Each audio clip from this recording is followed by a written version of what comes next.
In this module, we'll be completely dealing with access management in Splunk, where we will see some of the features like creating a user, deleting a user, and assigning users with special privileges. As part of our discussion on access management, we'll be seeing how we can segregate data from one user to another user by limiting access to data on Splunk. In this video, we will see where we can find access management in Splunk and familiarize ourselves on some of the inbuilt roles and users of our Splunk installation. The roles in Splunk are similar to that of Active Directory group, where each member can be part of multiple groups, and depending on the group, the members will have special privileges. Similarly, in Splunk, depending upon the roles, the user will have additional privileges. We will be going through all the default users and the roles present in Splunk as part of this video.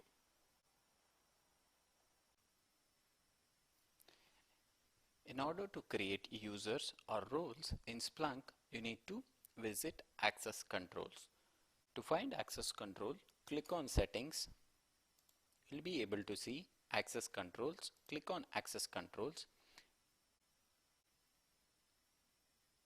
Here you have multiple submenus where it says Authentication Method. These are some of the methods that Splunk supports. Splunk supports one, local authentication, that is your Splunk user accounts which you can create and manage on your Splunk system.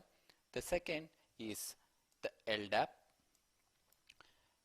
As of now, it is by default Splunk authentication, which is always on, and it keeps only admin account when you enable other methods of authentication like LDAP or SAML.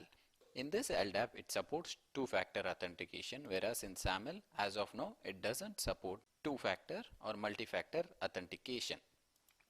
So throughout this tutorial, we'll be going through our Splunk authentication. In this menu, you'll be able to see users and roles. Click on users.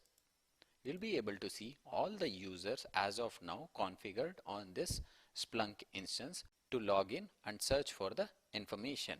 By default, as you can see, there is only one user on this Splunk instance, which is as part of your installation. We have admin user, which is the privileged user of Splunk, configured to log in using Splunk authentication. This admin user is always a local Splunk user account with privileges, and it cannot be disabled.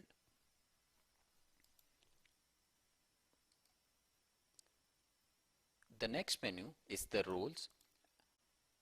By default, Splunk has 5 different roles.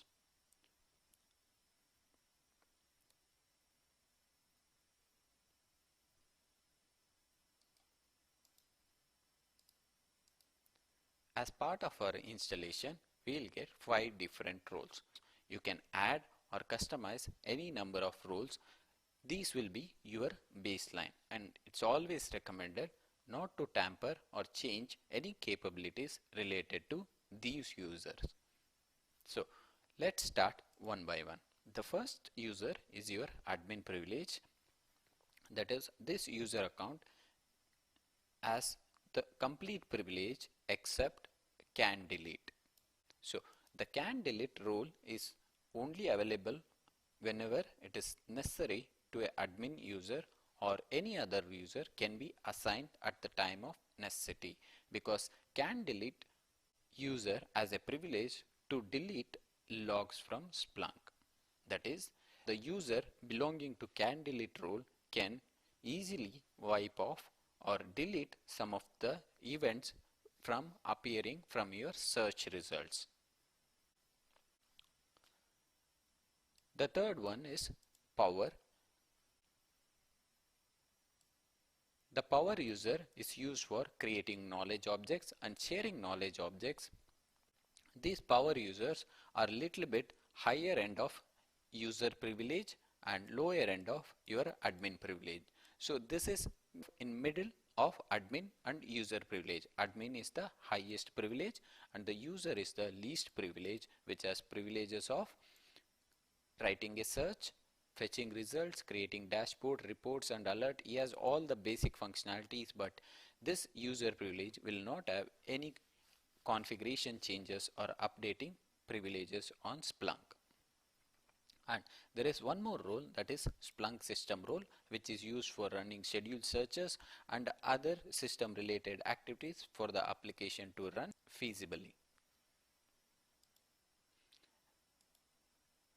To summarize, admin is your most privileged. Can delete is the user which has the privilege to delete the logs from appearing in the search result. The power user is a medium privilege user which is in between admin and user privilege, whereas Splunk system role is a Splunk application account used for running couple of scheduled searches and internal Splunk application process, and the user privilege is the least privilege and it has very limited functionalities which is required for normal operations.